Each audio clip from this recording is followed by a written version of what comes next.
Tonight on America, the Conversation, Andrew and Tim discuss the newest wave of child labor laws. Will your host take the side of the Republican governors? I know I would, but I'm a 246-year-old capitalist whose story you can hear on America, the podcast, returning Tuesday, June 6th, 2023. Dude, can you not hijack Andrew and I's show? What? I said I was a capitalist, and what's more capitalist than a cross-advertisement on a podcast episode discussing the very horrors of capitalism itself? Join my producer Tim and his cohort Andrew Turner as they dive deeper into the great American dumpster fire. Tonight on America, the Conversation.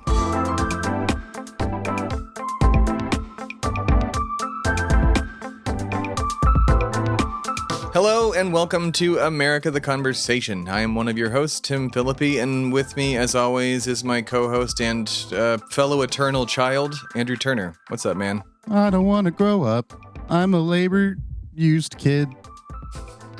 Yeah.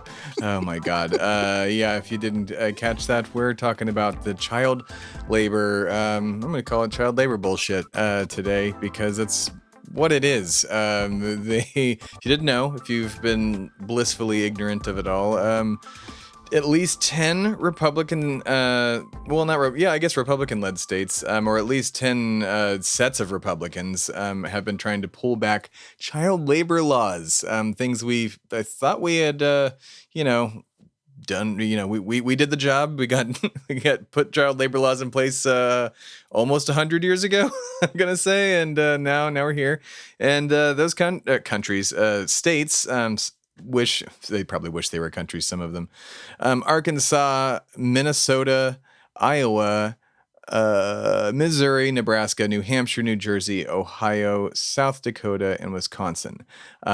Real quick as to what they're basically trying to do. Most of them are getting rid of any sort of age verification or parental requirements, as well as lowering the age itself and moving the cutoff, at least in Iowa, the cutoff hours from 7 o'clock for the restaurant industry to 9 o'clock. And their wonderful excuse is kids can be at basketball games or football games till midnight. So why shouldn't they be able to work in the mines or whatever, in the slaughterhouses and anything else, which they've basically opened up all these loopholes to be able to work in slaughter mines, sure. The slaughter mines. Oh, D&D location unlocked. Oh my God. The children yearn for the mines, Tim. Yeah, they yearn. Their little hands and their little legs and their little lungs are perfect for getting coal. Yeah. For slaughtering animals, for cutting them up, for reaching into heavy machinery, Tim. Yeah. I don't know why your liberal lefty snowflake self can't see that we have to do what's best for capital. Oh, here. I mean, don't get me wrong. I think kids should also be doing long-haul trucker work in between classes. But why don't we have the kids as bartenders? You can now actually under this new law. Kids can now serve creepy dudes alcohol until it's till 9 o'clock. But it's for 16 and 17. We all know dudes don't get creepy until 9:01 p.m. exactly. When they drink alcohol. Exactly. So, oh God. This is happening everywhere. It started. It's been going on for past couple of years. There's, they can work with hazardous materials in Minnesota under their new bill. Radioactive kids. Yeah, radioactive kids. And then to make matters worse, not that they could get any worse, to make matters status quo, I guess. We're recording this on the 21st, but on April 18th, More Perfect Union reported that at 4:52 in the morning, the Senate voted the child labor bill into law. The bill lets 14-year-olds work 6-hour night shifts. And that's another thing. You kids can now work night shifts in between their schooling. 15-year-olds can work on assembly lines, and 17 and 16-year-olds can serve booze to creepos. Maybe they're just going to be at that one totally Christian, normal, there's nothing wrong, no creeps here bar that people aren't going to perv on young people with. God damn it. Yeah. Let let me go to the uranium mines, Papa Tim. Oh, you want to go to the uranium mines? I could make a $7.50 an hour. Yeah, well, as Papa one of your Tim. parents, I'm forcing you to do that because that's basically what this will allow. The mere Thank you, fact Papa Tim. that I can yearn say, for the mines. All I know is Fortnite or mines. yep, Thank you. that's all you get. You get the mines, kid. Like, your schooling isn't going to do anything. All they're going to try and do is teach you how your ancestors were bad to everyone. They were bad to everyone. Now I will floss dance as I put on my mining helmet. Yeah. So the children yearn for the mines. They definitely want this. I think that the best thing that we can do for They our don't. youth when we're trying Let's break parity here for a second, so we don't get jokes out of the room. No, I mean, I think it's a great idea to take the youngest, most underdeveloped minds in our society and make them work long, physically strenuous labor shifts while they try to study basic mathematics, history, English, while they try to form the basis of relationships and working and living in a society and a peer group.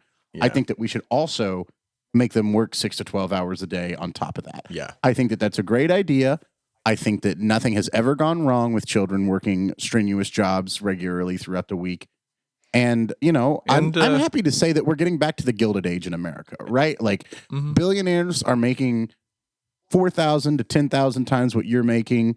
You know, the children are working in the mines again. Like, fascism and anarchism is rising. Like, it's 1920 again, baby, and I'm loving it. Yeah, I'm loving it. And I will say your deadpanned monotone sarcasm has been getting great. Those lessons we've been paying for have been fantastic.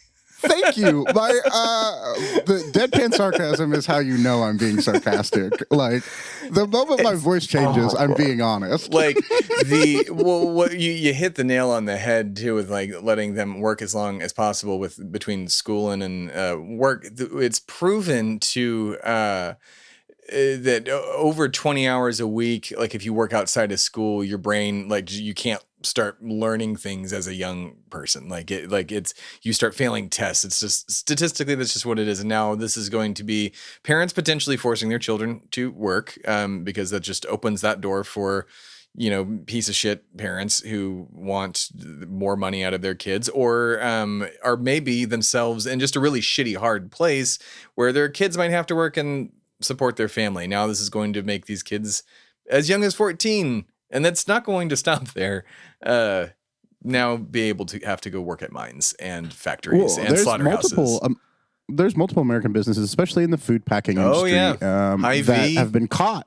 Yeah, perfect example. Yep. That have been caught multiple times over the last decade, 2 decades, employing children, you know, Hyundai under the and age Kia of 12 in Alabama.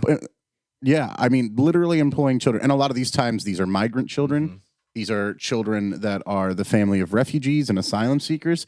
They are almost always poor children. It's not like it's rich kids out here that, you know, in between going boating up in just saving money to fix up my jet ski. Yeah, exactly. No, that's not a thing. I have to buy my horse, Reginald, a new set of hooves. No, horseshoes, not hooves. Now another Fortnite joke because I'm a rich child.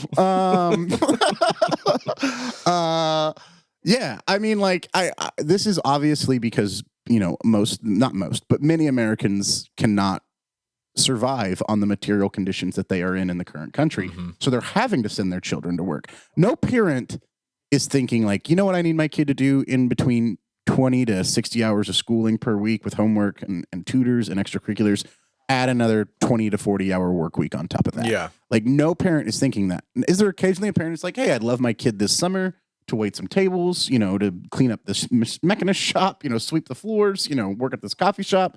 Sure. Yeah, and I think that that's fine. You know, kids working 10 hours a week, especially in the summer when they're off from school. Cash to save up and stuff? Yeah, whatever. I get it. It should be limited to that because the fact is people are going to exploit these children because they're the easiestly exploited people on the planet. Yeah. Because they can physically work for you and they'll do it for cheap. Because when you are 14 years old and you get a paycheck for $600 for 2 weeks worth of work, you think you're rich. Yeah. Like, it's amazing. Yeah. I could buy many things at the mall this week. I could buy so much stuff right now if I didn't have to pay for food and rent. You know? But I think that The problem with this is it's being pitched as beneficial for these kids and families. Yeah, and that's just a lie. It is. And they keep saying the one guy who he's a Republican who I think he's the guy who introduced the bill, actually, was saying that so many kids keep coming up to me saying, I want to work. Like, no kid is doing that. Like, if they are, there's maybe a handful, and I mean handful of kids that are like, I need to work till midnight. I need to, like, one, your minimum wage is $7.25 anyways, so no kid is going to make more than that anywhere. There is no job that a person under the age of 18, outside of social media influencer, that they can make more than minimum wage, basically. Like, maybe there's some. I remember I worked somewhere where I made $8 an hour instead of $7.25, but that was like for the city or something like that. But the city's not going to hire 14-year-olds like that. Like I guarantee you, it's just I don't know how we got here. Like, I don't know. Again, no kid would ever want to do that. I didn't want to go work anywhere when I was a kid. I wanted to stay home and watch TV, maybe go swimming with friends, go out and do things like go to this, whatever sporting event with my friends, play volleyball, do whatever the fuck I want, not work in a fucking factory. No, and I get it. His argument was that, well, nobody's forcing these kids to do this. It's just the option is there now. I'm like, but again, it rolls back to parents could force their kids to do this.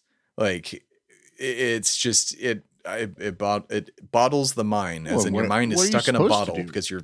If you can't pay rent and you got 3 kids, if you can't pay medical bills, if you can't put food on the table, and you got a 14-year-old that says, Mom, like, Dad, I'll go bust tables. Like, I'll go pack chicken at Tyson Farms meat packing plant.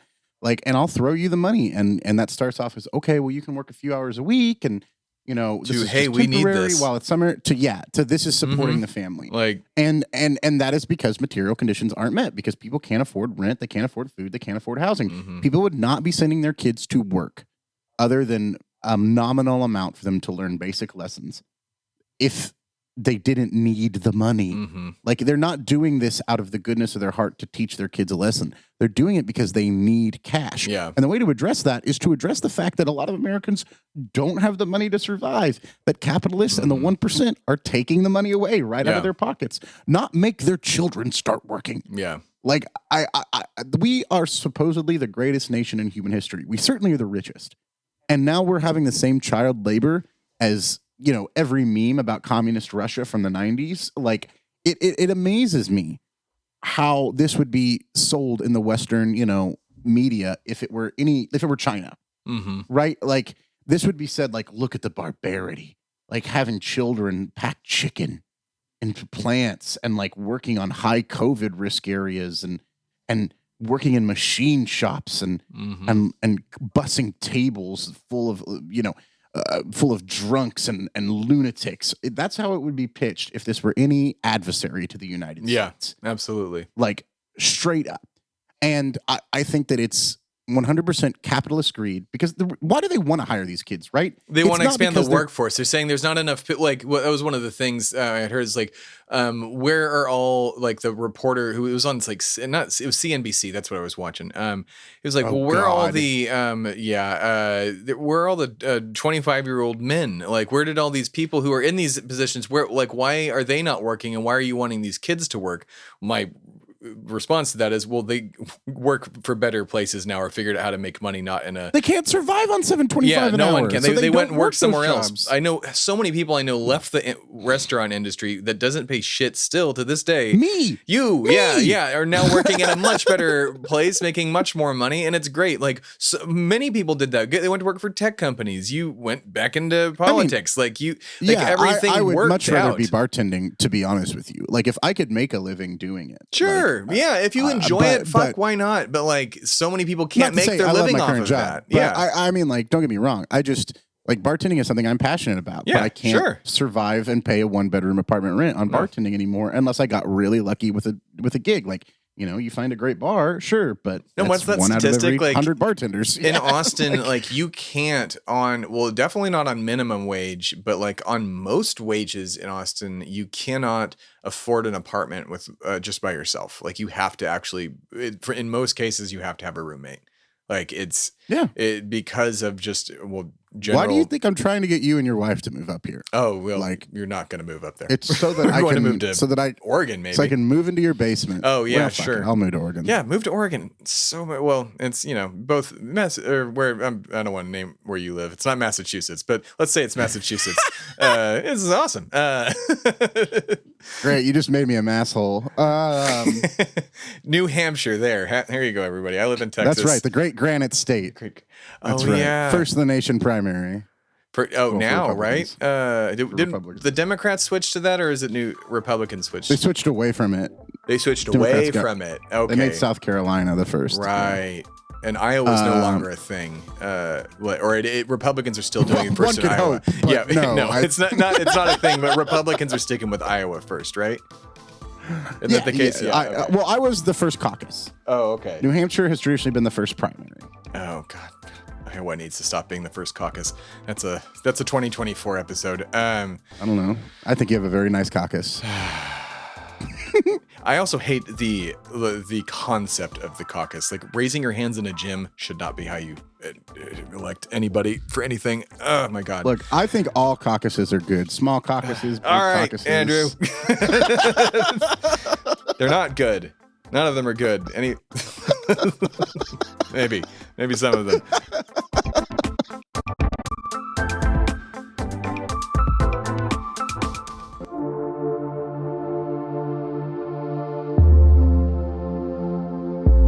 Hi everyone, I'm Tim Philippi, founder of Shui Media and the producer of the show you're enjoying right now. At Shui Media, we produce a lot of content, and due to, capitalism, we need money to keep making that content. And that's where you, the fan, can help out. In the description of this episode, you'll find multiple affiliate links that help out Shui Media and help out you as well. You can also head over to shuimedia.com/affiliates for a full list of the affiliate links that help out Shui, help out you, or maybe even help out one of your friends or family members. And that's it. That's the commercial. Thanks for listening.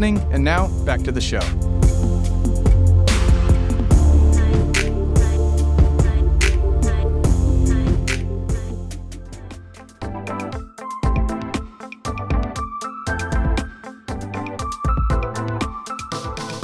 Capitalism is the worst. Is the moral of this show as a whole? Pretty much regularly, right? Like, I mean, when in doubt, these people who have no regard for human life will exploit whoever they can, and they are right now exploiting children. They call Democrats groomers when they're the ones like grooming them to be basically blind servants to a capitalist mindset of like, you have to work hard as a young person, you're not going to get anything. Like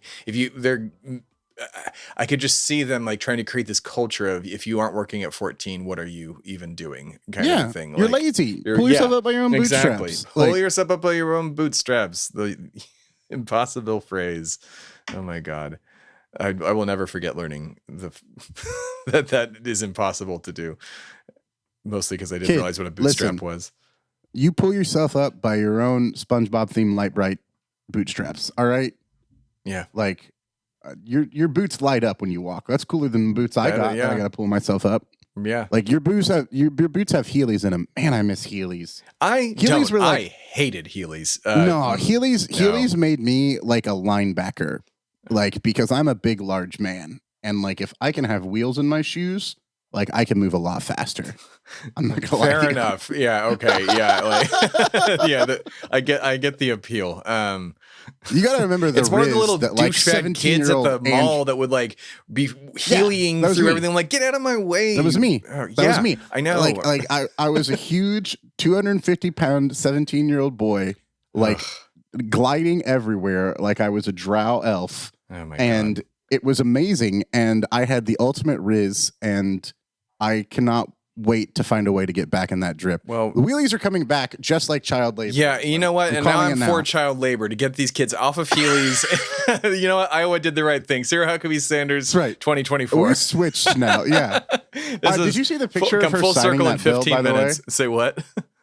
There was some. I think Biden the same week signed a bill on like something to do with gun legislation. And he had a bunch of kids, standing next to him and were smiling. Oh yeah, and cheerful. The picture of Sarah. And then Huckabee Sanders, she had all these kids standing next to her that looked Miserable. I have never seen a kid that needed to be like having a cigarette in his mouth and a cup of coffee in his hand more than the kids that were standing next to Sarah Huckabee Sanders. I think like every single one of them were like I just walked up to them and I was like, "How's it going, man?" And they were like, "Living in paradise." Yeah. Like, Google that right now, like, or pause if you have to, like, but you don't have to because your podcast is on your phone or it's on your computer. It doesn't matter. But yeah, no, go Google that. Sarah Huckabee Sanders and what do you call it? This child labor kids picture. It'll come up pretty easily. It's such a that picture, like it embodies like this whole movement of them. Like they think like that like I said earlier, that blew my mind. Like saying, "Oh no, these kids want this." There's so many kids keep coming up to us saying we want to work longer. I'm like, an 8-year-old doesn't want to work. A 14-year-old, well, it's not for kids. Well, if they do, they don't know any better. They don't know. Yeah, they're just like they see that maybe their parents struggling and go, "I want to help." And like, I mean, shit, I get it. Like, but God damn, you don't have to. Why should this kid have to help? They don't want to be operating heavy machinery. Yeah, no, they want to be catching Pokemon. Like they want to be in Minecraft right now. Like they want to be talking about who likes who and like what class sucks and like living that life that I assume all of us remember. Like they don't want to be packaging, like they don't want to be filling out a W-2. No, I promise you that. And in the case of like Iowa specifically, like, they're talking about how they had this huge unemployment thing, like there's open jobs or something like that. And like so we compete with kids. Yeah. So well, that's what they're saying. Like the kids want these jobs. I'm like, well, the Democrats responsible. Well, why can't we just create childcare so some of these people can actually go back out into the workforce? Like that's the answer. It also pays for itself. Again, material issues. Like material issues. Yeah, exactly. Ugh. Like like the way to solve that problem isn't to make children give up their childhood. It's instead to make sure every American has a chicken in a pot and a car in the driveway. Yeah. Like that kind of like it's to make sure that every American has access to healthcare, has access to childcare, has access to retirement, isn't worried about their elderly parents, having to put them away or keep them in the same house and not being able to put them in an institution they need. Like or worrying about paying for electricity or water or internet or maintaining a job in a market that is brutal and will fire you in an instant with no union protections, no labor protections at all. Like the idea that we're going to solve any problems by allowing children to get mangled in heavy machinery and work their soul off before they're 18 is a ludicrous one. The only reason they're doing this is because, once again, it is a group that is easily exploitable. That is all. Yeah. They can charge people less money for their labor if they're children, and they know it. And exploit them easier and manipulate them. And it's man, it is America. Like it's so weird. Like it's one of those things like, well, how did we get here? Like we know how we got here at this point. It's just, it's still kind of surprising, but it's also not that surprising. Like the Republicans and any sort of person on that side of this argument have been saying they've been wanting to do this kind of shit for years. They've been saying they want to get rid of like gay people. They've been saying they want to, and they're doing it in Florida. Yeah. They just expanded the, what's it called? The don't say gay to 12th grade. Good job, dumbass. You radicalized so many high school students that are going to run. Yeah, like good Lord. So many kids are going to be voting against you. 3 fingers hilarious. Run. Putting fingers run. My God. Putting fingers. Putting fingers is the better one. But and now kids who are with the child labor thing, they're going to graduate and go, fuck these people. Let's vote them out. Like, let's get these laws changed again. So. Let's hope so. But because another thing they keep doing is saying we got to make it illegal or make it hard to vote on college campuses and high schools and things like that because we won't win. I'm like, they're doing that everywhere, they know that the youth vote is about to take them out at the knees. Like it has been at the last 3 years. And it has. It just did in Wisconsin, like we talked about last week. Like it's God. Yeah, a 50% increase in voter turnout from 2020 to 2023. So insane. 1.2 million to 1.8. Yeah. Insane. And that was for a Supreme Court judge. That's it. That's not for a president. That's for a justice on the Supreme Court of Wisconsin. Like a state with like probably 1.8 million people in it. It sounds like not that many people live there. Well, there are millions of people. There are millions. There's like 4 million people, but still, like, it's just like, but Jesus Christ, almost like half the fucking state turned out. Like, I do want to point out, because what the immediate response from someone on the right that's going to comment on our TikToks or our Instas or whatever is going to be, this is for small businesses. This is for family-owned businesses so that they can employ their kids. Well, first off, family-owned businesses, you can already employ your direct children. That is something that is allowed nationally. Yeah, I worked for a family-owned business, did the same shit. I worked for my grandpa. Bob's I literally Burgers. swept. Great show. I worked. I swept a mechanic's shop as a kid as my first job at 14. It was a dangerous place, but like I was old enough to be told, don't go around any of these machines. There's big yellow and black stripes on the floor. Don't get in any of those. Yeah, you're smart enough to avoid the scary parts. Yeah. Sweep up the metal shillings. And from then on, I tasted coffee and I learned I was an addict. And that's how I have a podcast with Tim Felipe today. Yeah. But that being said, this isn't like, it wasn't a bunch of parents saying, man, I really need my kid to work at my little mom and pop shop that lobbied for this. Yeah. It was major corporations. Oh, yeah, that's the thing. Multinational corporations. And the restaurant labor people, like, some lobbyists for the restaurant industry as a whole, like, all these horrible lobbyists. They also lobby to do the tip wage thing. The same groups lobby to keep restaurateur wages tipped so that the business doesn't have to wind up paying for its labor. And I'm telling you right now, as I've said many times before, I would happily pay $1, $2, $3, $4, $5 more for a meal if I knew that everyone could survive that was working at that place. If once again, shocker America, shocker audience, the lobbying of corporate greed is behind this horrible idea. Once again, the fact that the very rich, the fact that our guilds in our feudalist system, our corporations can buy and sell and trade for all intents and purposes without using the word bribe, our politicians, is what's causing this. It's not something that the American people are clamoring for. The American people care about climate change. They care about the economy. They care about crime. They care about abortion rights. They care about personal civil human rights. They do not care about 14-year-olds getting to work at Cheddar's, cleaning up after drunks. They make up all these non-issues and we or sound like parrots sometimes on here, just railing on Republicans, but it got to hammer it home. Everybody, you need to tell your family about this. You need to speak up to loved ones about this kind of shit, because these fuckers are not going to go away. It's plain and simple. They're here for a long time. And it's people like Marjorie Taylor Greene might become vice president, by the way. She might become vice president if Trump were to win.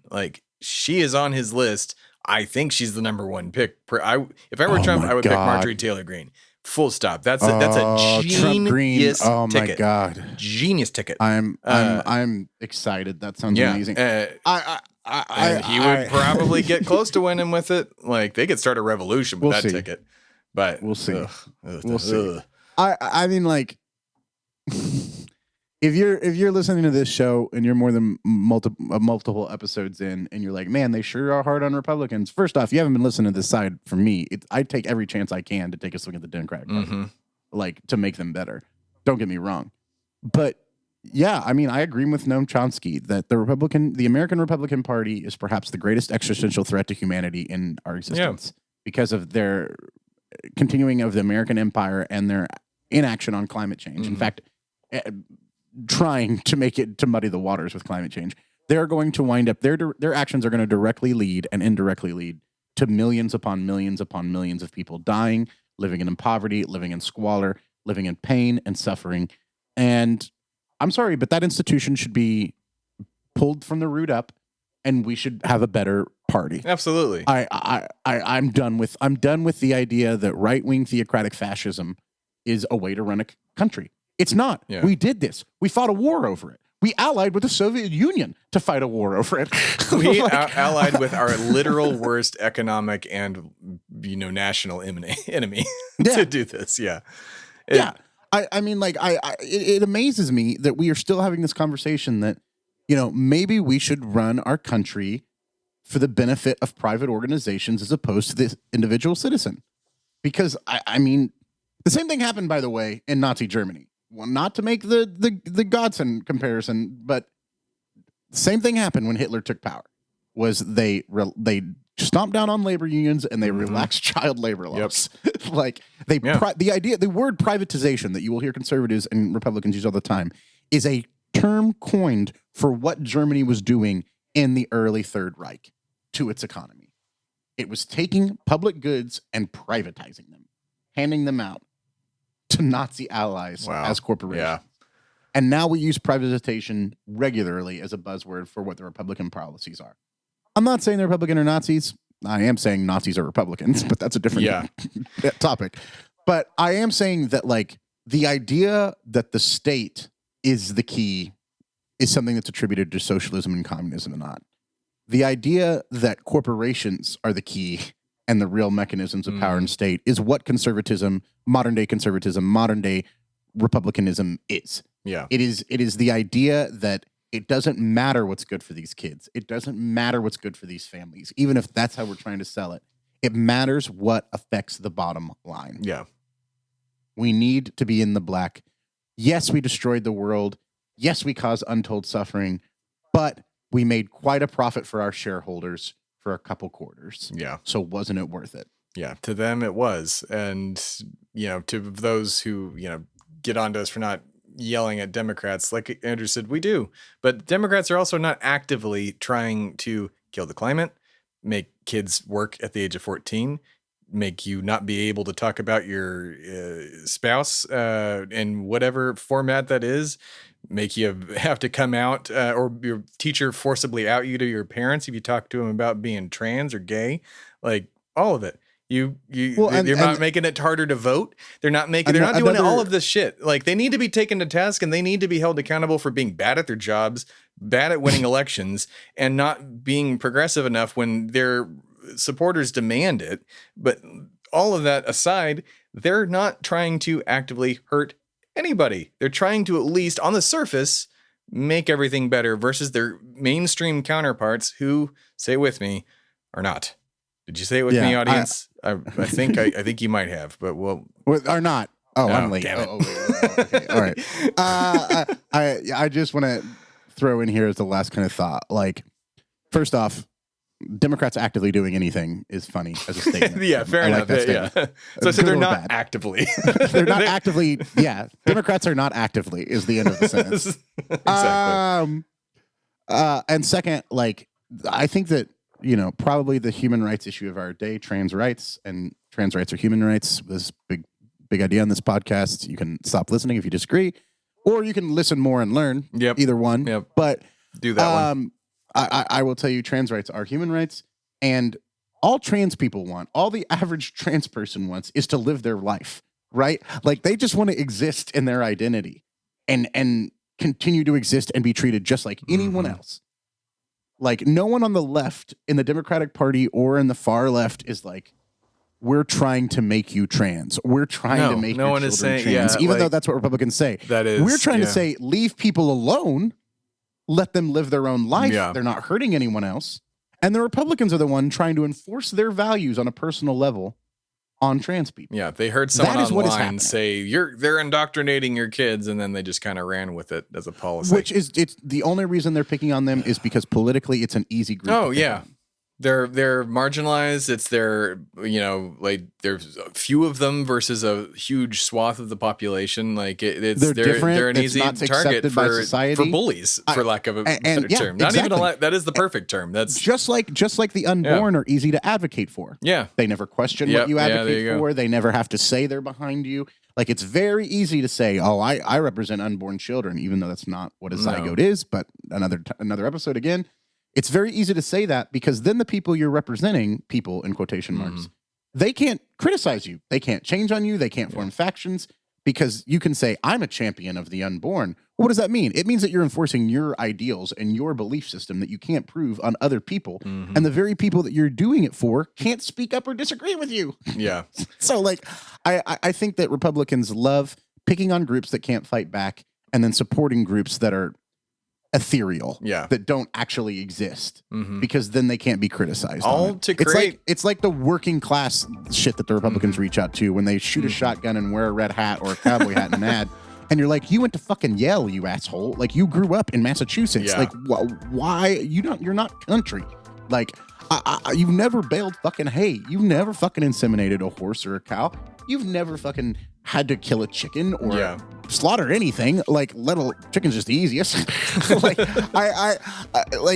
never had to farm. You've never had to do anything. Yeah. Yeah. Like, you've never had to work. Your fingernails have never been dirty. Agriculture working. Yeah. You've never had to work a day in your life. Yet you're acting like you're representing this aphorism, this idea, this metaphorical concept of like the working class, when what you're doing is representing the upper class. Like, I don't know. This is just a great example on its face. This whole child labor push of the fact that they will put capital before anything else.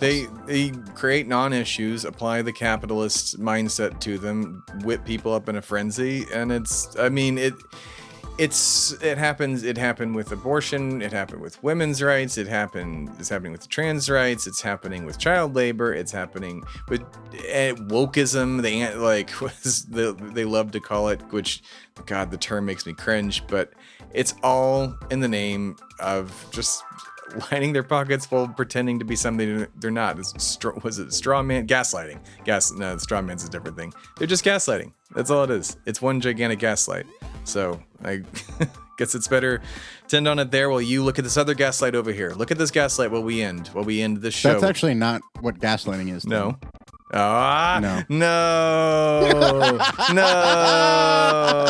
I fell for it. Genuinely, son of a bitch. You told me that, Tim. Do you not remember? Oh, you told me what the real definition of gaslighting is. This has been Pod Save America, and what? Yeah, no. Look at this gaslight. This has been the Majority Report. This is everything.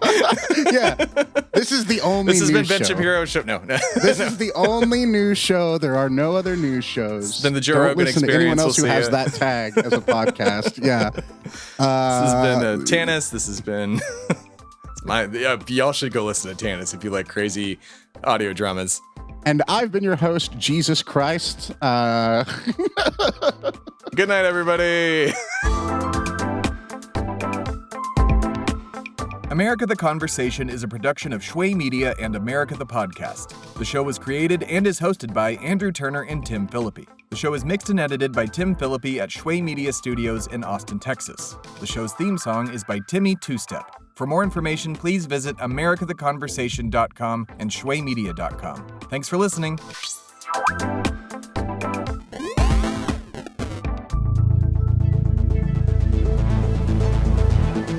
This has been a production of Shway Media, all rights reserved. For more information, please visit shwaymedia.com.